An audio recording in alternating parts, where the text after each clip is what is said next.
Thank you, everyone. Welcome to Silver Creek Elementary School for tonight's regular scheduled board meeting.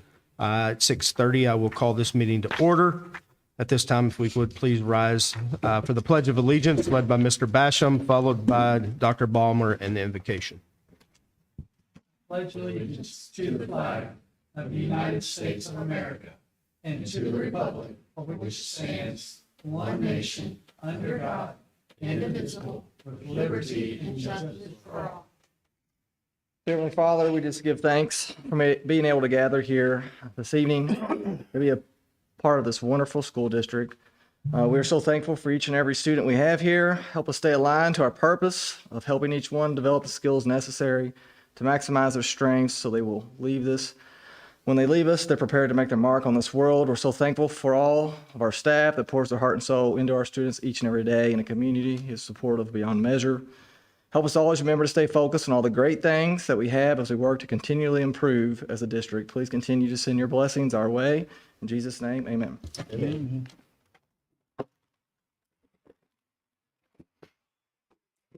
Roll call, Mr. Basham. Here. Ms. Bright. Here. Ms. Franklin is absent. Mr. Groen. Present. I am also present. We have quorum. Dr. Bridge, we have any emergency additions or revisions to the agenda?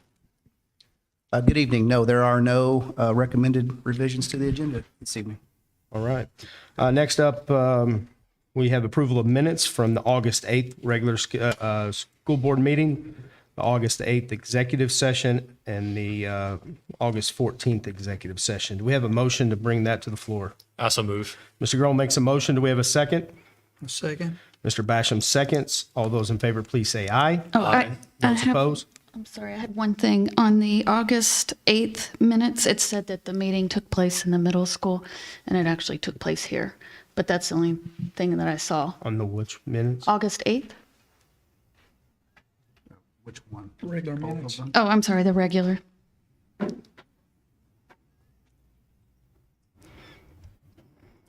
we can make that one revision.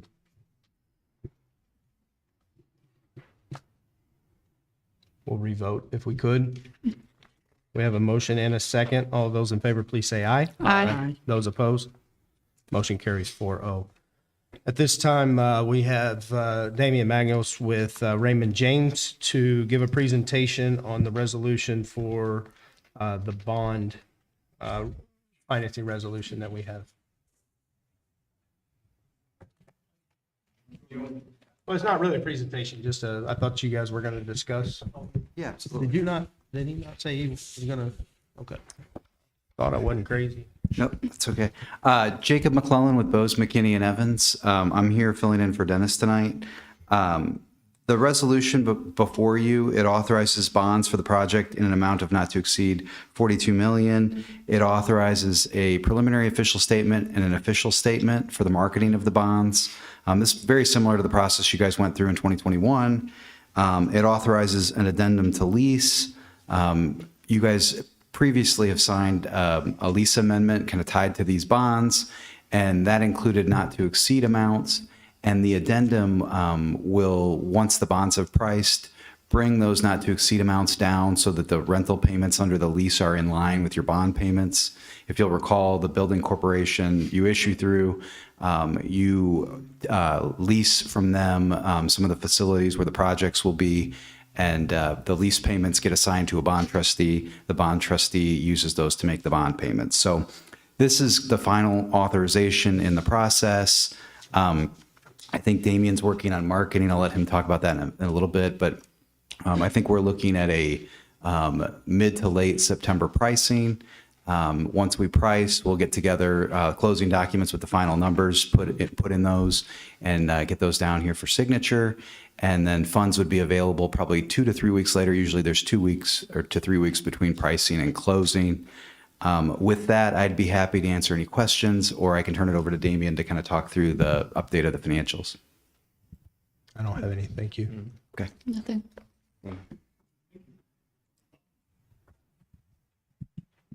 The update.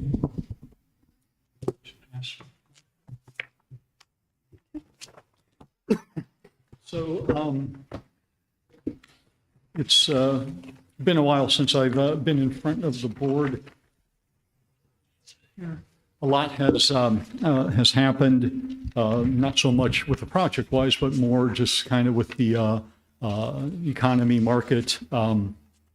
So I'd like to just quickly kind of go over what's been happening in the market, and then talk a little bit about structure. If we're getting very close to the bond sale. We're in the process of working with council and the school corporation to prepare the distribution disclosure documentation, get it out to the rating agency, go through the rating process, and then, like Jacob said, the Fed meets in the latter part of September. I'd like to be able to get into the market prior to the Fed meeting. And then closing 2-3 weeks later. So on page 3, I'm just kind of looking back. So this, the 10-year treasury, is kind of our index. The municipal market kind of keys off of that index. And going back to just the last couple of years, you see that interest rates from January of 21 to the present have increased anywhere from 0.75% to the 30-year or the 10-year is at about a 4.30-ish, 4.25, 4.30-ish right now. And then the bottom graph is just from September of last year to August of this year. See some fluctuations, but when you look at the trend is rates are going up. Now looking on page 4, looking at treasury yields versus municipal yields. The treasury yields, so this is looking at the 1-year treasury versus the 30-year treasury, and the same thing for the muni market. What's interesting is if you look at the first 5-6 years, treasury rates are higher in those years than they are going from 6 years out to 30. It's almost flat. Seems like there's almost no difference in rates between an 8-year treasury and a 30-year treasury. And that is what we're in a situation, or a unique situation. It's called a inverted yield curve. Typically, you have low interest rates, and as you go out on the yield curve, rates go up. It's kind of inverted. And this is not, it shouldn't be a surprise because the Fed has said they're going to combat inflation. We're going to try to get the inflation rate back down to 2%. And how do you do that? You increase short-term rates. You have to take money out of the economy and for inflation to come down. We're nowhere near the 2% mark, so look for rates to continue to increase probably over the next year, if not over the next 2 years. So you may be seeing a steeper on that short end. If you look at the municipal rates, same kind of thing. Short, the 1 through 6 kind of higher rates, and then instead of flattening, see that the municipal rates here over the last few trading sessions have increased, and you can see that rates going out from 7 to 30 years are trending upwards in the municipal market. Even though the Treasury is relatively flat, the municipal market's starting to trend up. The blue is the max rate. So if you recall, when we had the hearing back in March of 22, when I presented at that time, we had to set a maximum borrowing amount, $42 million, a maximum term, 20-year, and then I had to have a maximum payment. And if you recall, I took what where rates were, and I increased to get to that maximum payment, and that's where those are the rates that I had used back in March of 22 to set kind of the parameters. And we are absolutely over that through the first 7 years. From 7 to about 15, where the current rates are under. They kind of cross, and then from 15 out to 20 or so, we're under. So we're butting up against the max rates and the max kind of payments that I had. It's just in that shorter part of the yield curve where, and that's just the Fed increasing rates every time they had met. Looking at the proposed structure, so let's say if we were issuing bonds today, on page 5, this is the budget, and so I had what we had, the budget at the hearing versus where we currently are. So just real quickly, $42 million at the hearing, 39.7, just say 39.8 million of construction, 1.7 of capitalized interest, $500,000 of cost of issuance. The 42 million, the rate at the time was about a 3.85. If we sold bonds today, the max that we could issue is 42 million. We could also issue bonds where we can generate additional funds, like we did the last time around. So premium, we could generate an additional $1.4 million. So we could $43.4 million worth of source, money coming in. Again, the 39.8 construction fund, No capitalized interest. So given I had put cap I in there, the capitalized interest, as a placeholder if we needed it, depending upon the description of the project, when certain portions of it would be completed, when we could start making payments. And in talking with Dennis and Jacob, if we sold today, we could make the first payment in July of 2024. And we don't, and that's the 1.7 million. What has also happened is your assessed value came in. It wasn't as high as it was for pay 23, but it was still an increase. And that increase allows me to make a little bigger payment in 24. So I'm able to eliminate capitalized interest. And so what that does, that money goes then into construction. So again, $500,000, no more than $500,000 of cost of issuance, and you could see another 3.1 million of additional funds for ad alternates. So that would be available for construction. On page 7, this looks at your debt service budget. So we've got the legacy debt, the 21 bonds, the 19 bonds, the 21 bonds, and then the new project that's supposed to be in Silver Creek orange, and it's more of a blush autumn color, whatever. But lower payments up front or through the as the existing debt, and then a couple larger payments at the end. However, when we go to the next page, which is the debt service rate, you could see we would take the rate up to the 65 cents, keep it there, and then on page 9, and this does not change when you add the operation fund, and just like we said at the project hearing, that we're trying to keep the overall rate at $1 or under, and that's kind of where we are. So that's using the new Pay 24 certified value, both for the legacy debt and the school corporation, with no further increases. So if your assessed value was to increase, the rate would come down. So again, looking to have a rating packet out, having all of the documents, the disclosure, the official statement out to the rating agency, I think by the end of this week. Having the rating call hopefully next week, if not right after Labor Day, and then getting into the market a week or two after that. Can you just briefly explain one more time what would cause the cap-I to fall off?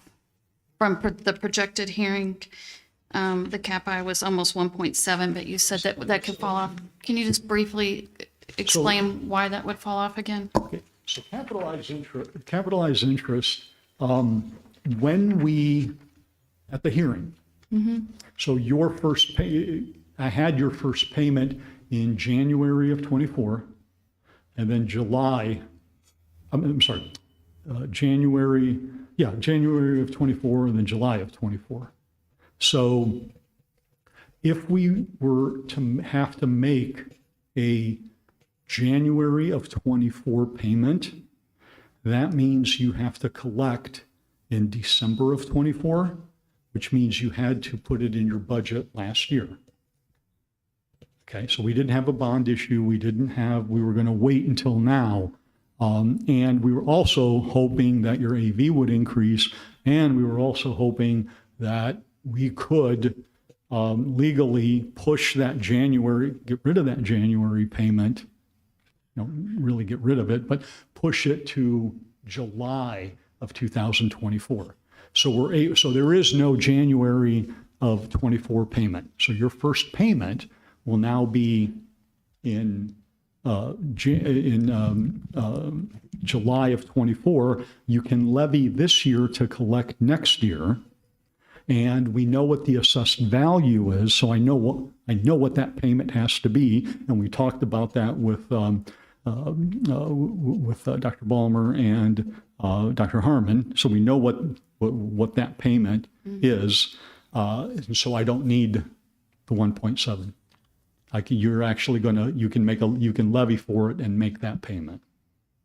And so Simplified is because we waited to sell bonds is allowing us not to have to make that payment, right, Damien? or you waited and Plus, you know, the assessed value now and the, Correct. and the AV and increase and all that. we're able to make the payment in the first payment. We can make the first payment in July of '24 instead of January of '24.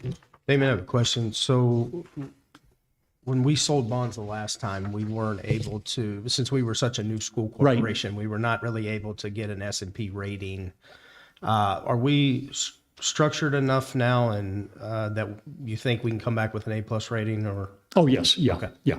Your neighbors to the north have done a couple of issues. They were a little later than you were, and we had enough info to get ratings for both of those issues. So it was just the timing on yours. We were, still, yeah. So absolutely, this time around we are getting ratings. And then, I'm sorry, so using rates today, and I had that on the budget there. So I'd mentioned at the hearing, it was like a 385 and we're just slightly about a 410 right now. So that, I mean, even though rates are going, that's still a pretty good, rate locked in for a 20-year financing. But that 410 is premium issuance, right? Yes. I like premium. Yes, if we can, that's kind of what we're looking for. Any other questions for Damien? The only thing I wanted to just mention to anybody who's out watching that wasn't familiar, this is not new money. This is basically last year we passed a resolution for this $42 million. So we're not seeking an additional 42. This is just the resolution to sell the bonds that have already been approved. Susan, do we have any community input? All right. Dr. Ballmer, financial and operations update. Good evening. We'll begin with our financial monthly report. We'll take a look at our education and operation fund. So beginning with our education fund, our beginning balance in budget year 23 in January was $4,970,832.27. Our revenue through July of 23, $13,582,641.34. Our expenditures through July, $13,449,313.77, with an ending balance in our education fund as of July of 23, $5,104,801.57. We were 58.7 out of our appropriation that was approved by the DLGF. We were 58.7% spent. Should be about 58.3. So a few things on that. Again, revenue is still exceeding expenditures, but you'll continue to see expenditures go up as the new staff we've hired kicks in. Also, we have not addressed wage increases or anything like that yet. So again, we got to get all the way through 23. As we've discussed before, we anticipated the exceeding that appropriation. Just like last year, we filed for an additional appropriation sometime in November with the DLGF. Moving on to the operation fund, beginning balance in budget year 23 was $3,530,127.66.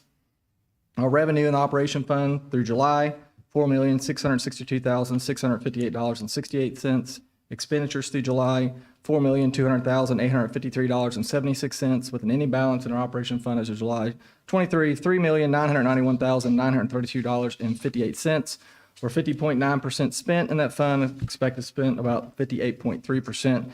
You'll continue to see your cash balance drop in the operation fund, and that's because right now the main revenue source is the transfer from education operations, but we will receive our property taxes in December, which will help boost the revenue back in the operation fund.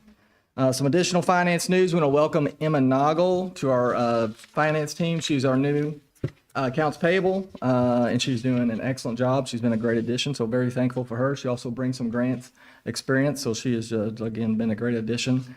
We do want to remind all our families that a notice was sent out to everyone in regards to the curriculum material fees for the school year. The state of Indiana is now providing some funding for those curriculum material fees, so we are not assessing fees to families this year. Please be mindful that the balances remaining from prior school years are still owed, and the activities, clubs, special events, field trips, and other items not related to curriculum materials will still be assessed. We want to applaud our finance team for all the work preparing for the school year. There was a ton of ordering, adjustments to be made on the requisition side for new employees or changes in status or assignments, and a lot of fun reporting for the state. Budget season is upon us, and tonight we'll begin with the fun with our budget consideration presentation, and our public hearing is scheduled for September 12th and our budget adoption for the 26th of September. And tonight, as we just discussed, we're taking our final step in issuing the 23 bonds that was approved last year that will help continue to fund our high school additions and renovations. Just a couple things on operations. I want to thank our drivers. Bus drivers have just done a phenomenal job adjusting to all the new waves of dropping off and picking up on the main campus with all the construction. There has been a ton of changes, but they have done a great job, and we're just very thankful for their flexibility. And we also want to send a special thank you to all of our families for being outside and ready in the mornings to keep the buses on time, and our K-5th grade families for being outside to get their students off the bus for a safe delivery home. On the food service, we did implement a new 2.0 POS system, which is simply the computer system that we use to check students out for their meals. We've had to work through a few hiccups, but that's smoothed out. We want to thank IT, especially Mike Sparkman, for guiding cashiers and cafeteria managers through this transition. The food service and IT collaboration has resulted in a smooth start for our meal service lines. In the lines of construction, we've hosted a handful of games at our new stadium, and we estimate that there were around 3,700 spectators, possibly some more, last Friday for the Battle of 403. We've heard nothing but a lot of positive feedback on our new facility, so it's great to hear. The majority of the demo work is complete for the phase 1 of the high school additions and renovation. They're now preparing the foundation, and we will begin seeing steel go up very soon. It's awesome to see us turning the corner from demo to actually beginning to build up on that new 2-story addition. Just a reminder that construction progress can be found on our website, and there's a slideshow for each project, and those are also being posted on Facebook when they are updated. And that's all for finance and operations, unless you have some questions. I don't. You want to go ahead and go into your budget presentation? Yeah, I did. Oh, you did? Yeah, just a real quick question. And if you don't have the answer to this now, you can get back to me. But in our expenses, I was curious why we pay a near $10,000 fee to the Wilson Education Center. Do you know what that fee is for? Like what we get out of it? I believe that's our procurement site that we use that helps with our procuring to ensure we stay in line with State Board of Accounts, whether it's buying buses or just regular procurement. And it also comes with some professional development as well. But I can look in to see what else comes with that. But that's the main 2 benefits that they provide our district, yes. Oh, okay. We Thanks. usually have an expense every month to Wilson. It's kind of a purchasing co-op too. It is. The purchasing co-op's another way to say that. But basically, so when you purchase through them, they do all the advertising for you, and they keep you in line with the purchasing procurements that keeps us in line with the State Board of Accounts. Okay. Yeah, I knew they offered professional development, but I didn't realize they had that other capacity to them, so.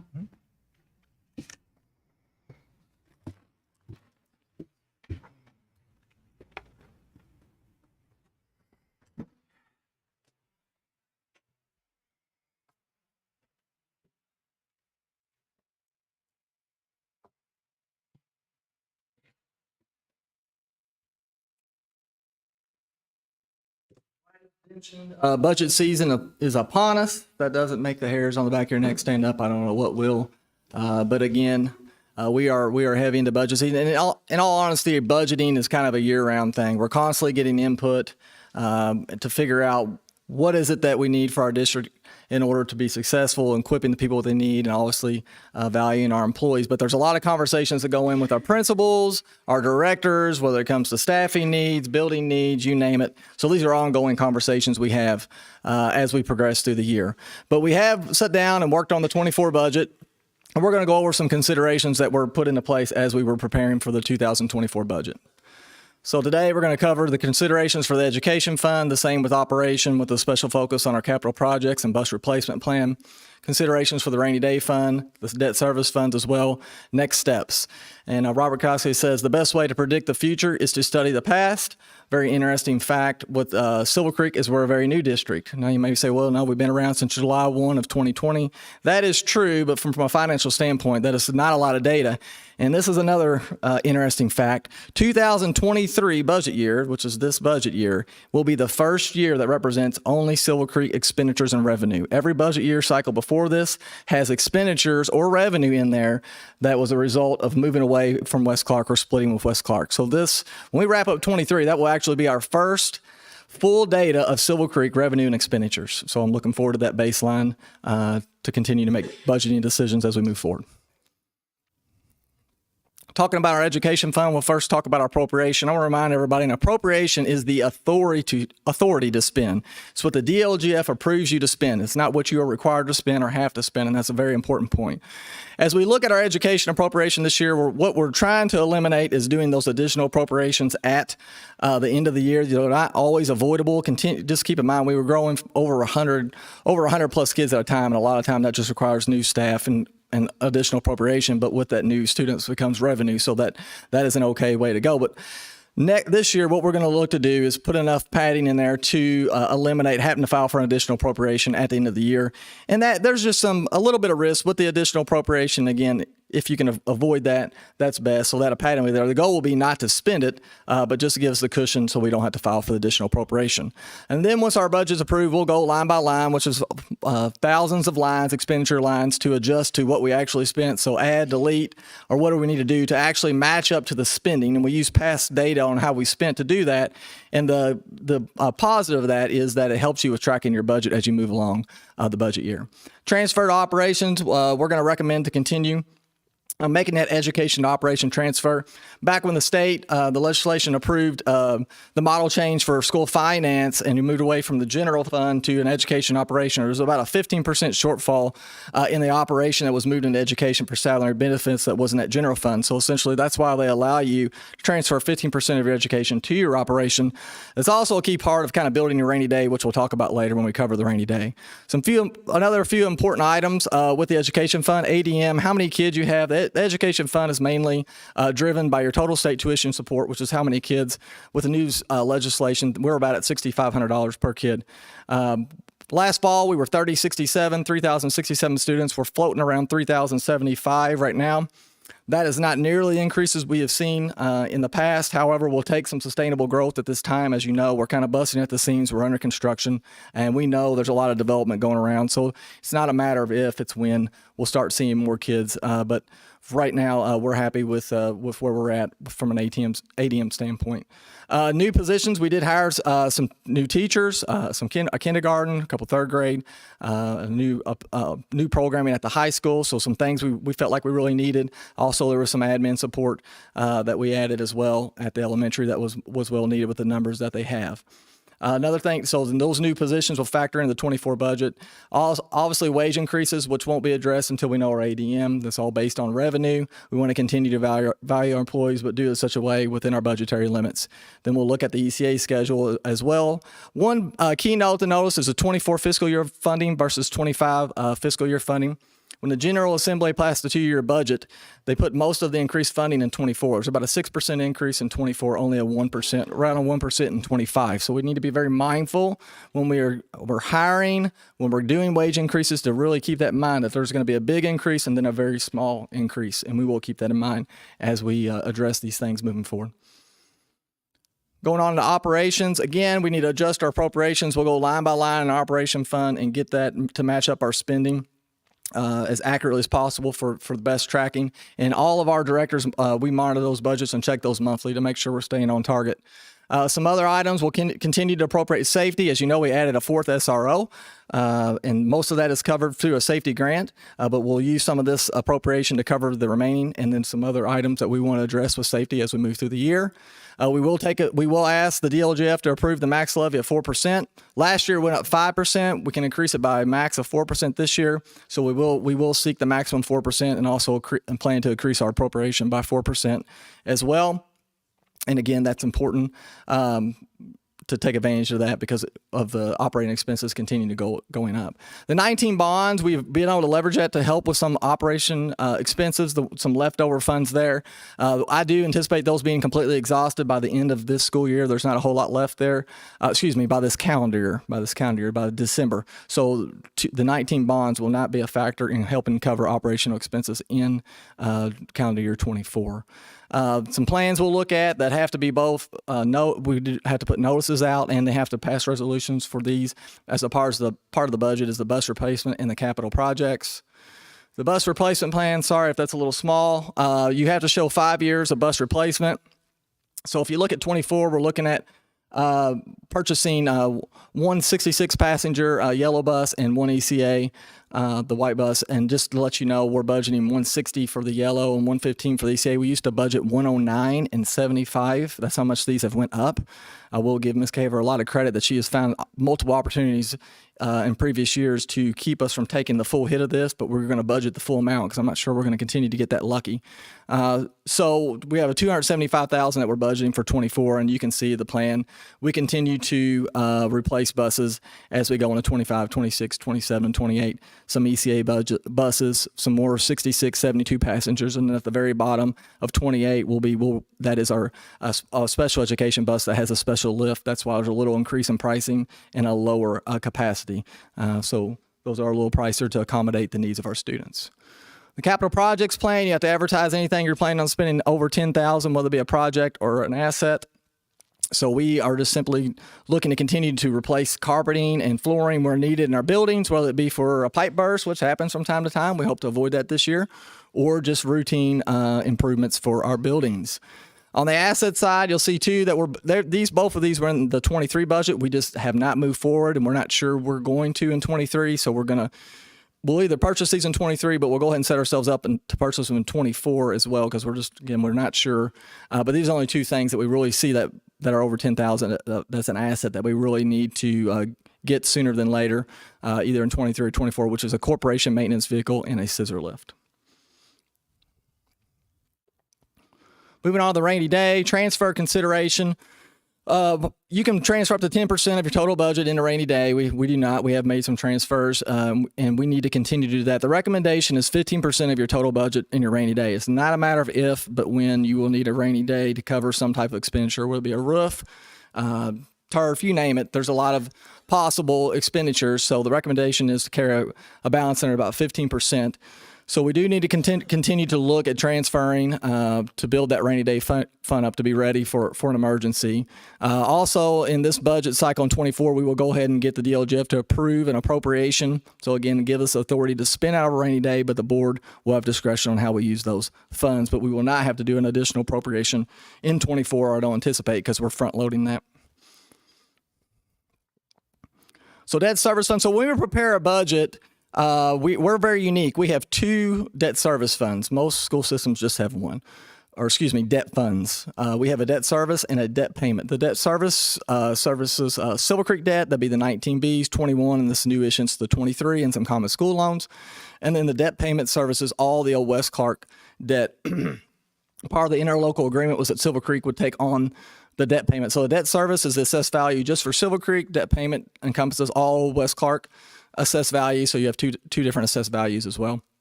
And that the debt payment, the 2015 bonds were in that. They got paid off in January. You have the 2016, which expires in around 2030. And then you have a couple common school loans that you're still paying on. Some other AV growth, when we were preparing our budget, we were not, AV growth is not out when you're prepping the budget and getting everything ready for the DLGF to enter in Gateway. So that's one factor that, as Damien mentioned, we think that's right around, I believe that's right around 3%, which is not near as much as the over 14% we saw last year. Tax rate, I want to stress, the advertised tax rate will be higher. So when you're prepping your budget, DLGF's recommendation is to use 85% of last year's assessed value that was on your 1782 report, which is your approved budget. So we have followed their recommendation. So you look at your assessed value divided by your levy will give you your tax rate. So there's some things on what we advertise versus what the DLGF. So one is we know that we are going to have AV growth. So that right there will reduce the advertised tax rate when the DLGF adjusts it. Also, prior to 2016, you were allowed to carry 50% of a cash balance for your payments in your debt funds. So you could carry 50%. Debt after 2016, you're only allowed to carry 15%. But DLGF doesn't give you that option when you go to click on your debt. They give you the max that you could levy, which is the 15%, which was debt prior to 2016. So they will automatically adjust our levy amounts from 50% to 15%. So the advertised rate will come down when our actual rate when we get our budget due to assessed value, and that we can only carry 15% of our cash balance of our payments in our debt service funds. And what even makes that even a little higher is we have 2 debt funds. Common school loans, the goal was as they fall off to replace, and we've been successful at that. But we will actually start having more fall off than we're bringing on. And that's because as of right, we did a really good job at using these to get all the technology needs that we need. They're very advantageous for technology. It's a very low rate that you can run through debt service, collect through debt service. But also we are just going to be doing one annually for right now, unless something unforeseen comes up, and that will cover the Chromebook replacements. So next steps, 2 important board meetings coming up for the budget. 9/12/23, we'll do our budget hearing before.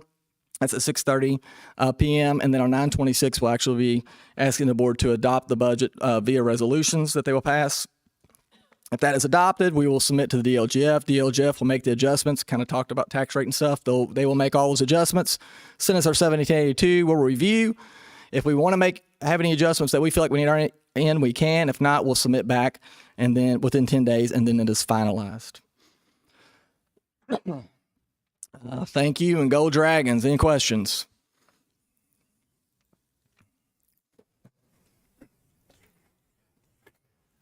Thank you.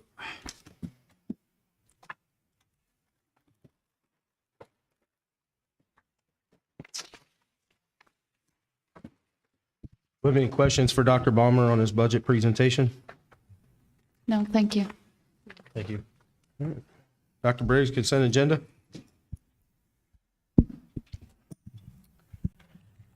Yes, under consent agenda, number 7, under letter A, finance, we have numbers 1 through 3. We have letter B, under that we have number 1. Under letter C, we have under certified leaves, letter A, positions, letter A. Number 2, classified under appointments, letters A, B, and C. Number 2, resignations, A and B. Number 3, terminations, letter A. And under D, other, we have numbers 1, 2, and 3. And that is it for the consent agenda. All right, you heard the consent agenda. Do we have a motion to bring that to the floor? I'd so move. Ms. Bright makes a motion. Do we have a second? Second. Mr. Basham seconds. Any discussion? Any questions? Hearing none, all of those in favor, please say aye. Aye. Those opposed, motion carries 4-0. Dr. Briggs, you want to go through the first reading of policies? Yes, under discussion items, our policies go through 2 readings. For this evening's first reading, we have 66 policies, and I'll just start reading them from number 1 if there's no. I'm kidding. I'm not going to read them all. And I meant the actual policies, not just the titles. So to summarize, there are 8 new policies. Policy 0144.2, board member ethics. Number 14, policy 1425, nursing mothers. Number 24, policy 2462, dyslexia screening and intervention. Number 26, policy 3120.02, adjunct teachers. Policy 34, number 3220.02, supplemental pay for teachers. Number 38, policy 3425, nursing mothers. Number 45, policy 4425, nursing mothers. And number 52, policy 6250, required ADM counts for the purpose of state funding and verification of residency for membership. Also want to draw to your attention our anti-harassment policy. We're taking our 3, actually we have 4 anti-harassment policies, 1662, 3362, 4362, and 5517. Basically combining those into 1662. We will still have placeholders for the other three, referring everyone to 1662. And that is just to simplify, not necessarily the policy. These policies are fairly redundant. Each one pertains to like administrative staff, support, classified staff, certified staff. And by combining them as members of administration in my office, as we're looking at these policies, to have them all go back to 1662 just makes sense to do. And that is it for first reading. I will bring second reading to you and any changes that you may request or that may come up from my staff. And also, I'm going to post these policies on our website so that our community can see the first drafts of them. And if anyone has any comments or questions, they can reach out to my office. That's it. I know we have a few new ones, but most of these are just Neola updates, correct? That is correct. Yeah, the other 50 some, these are just basic updates from Neola and their attorneys, taking the word shall out and adding it with may, just very, very simple things. So. Next up, under action items B, we have the Calhoun change order. In your board packet, you saw the change order to convert a couple of temporary classrooms. Do we have a motion to bring that to the floor? I so move. Mr. Groen makes a motion. Do we have a second? I second. Ms. Bright seconds. Any questions or discussion? The only thing I'd have is if we could have just a rolling number for change orders so we can kind of keep tabs of where the construction change orders, tally up to. Yeah, no problem. Any other questions? Hearing none, all of those in favor, please say aye. Aye. Those opposed? Motion carries 4-0. Under discussion action items number 2, it's the resolution for approving the bond financing for the school projects that Raymond James and Bose McKinney presented on at the beginning. Do we have a motion to bring that to the floor? I so move. Ms. Bright makes a motion. Do we have a second? Second. Mr. Basham seconds. Any discussion? Hearing none, all of those in favor, please say aye. Aye. Those opposed? Motion carries 4-0. Next up, we have our reports. Ms. Campbell. Yep. Thank you, we're good. All right. Ms. Myers? Ms. Nunn? Dr. Willman? Yep. Dr. Waters? Please tell me you're not going to start.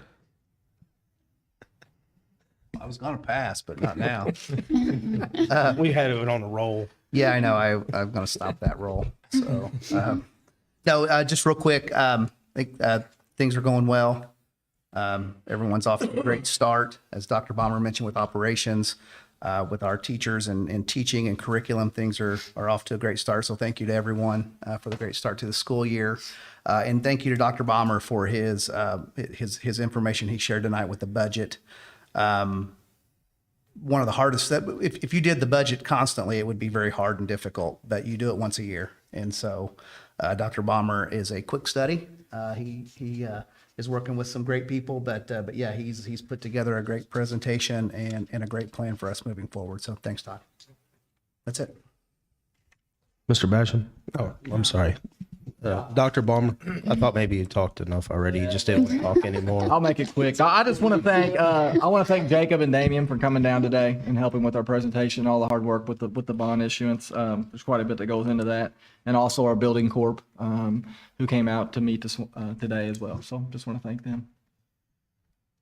Mr. Basham? I'm good. Ms. Bright?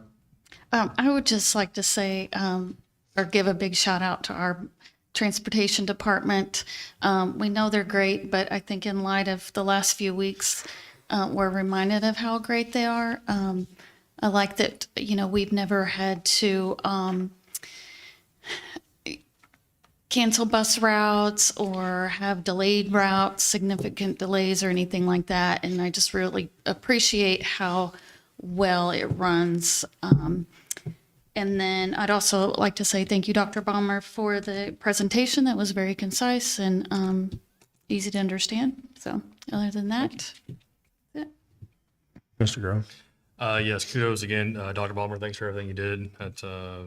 Truly appreciate that. Jacob, Damian, thank you for coming down. Yes, transportation, there's been a lot of talks as of late, and so kudos to our transportation part for always being in front and ahead. Also want to say the game on Friday night was a fantastic experience for those who have been out. I recommend you coming out to the stadium. It's a great atmosphere, and kudos to the team putting all the advertisements together at Hunter Station Pizza, stadium. So that was pretty neat. Jacob, Damian, thank you. Appreciate you coming down for such a short period of time, but something that we need to do and meeting with the holding corp to explain that. Welcome to all the new hires. Dr. Balmer, great job once again on the budget. A lot of information packed into a short period of time, but other than that, our next scheduled meetings we have on September 12th.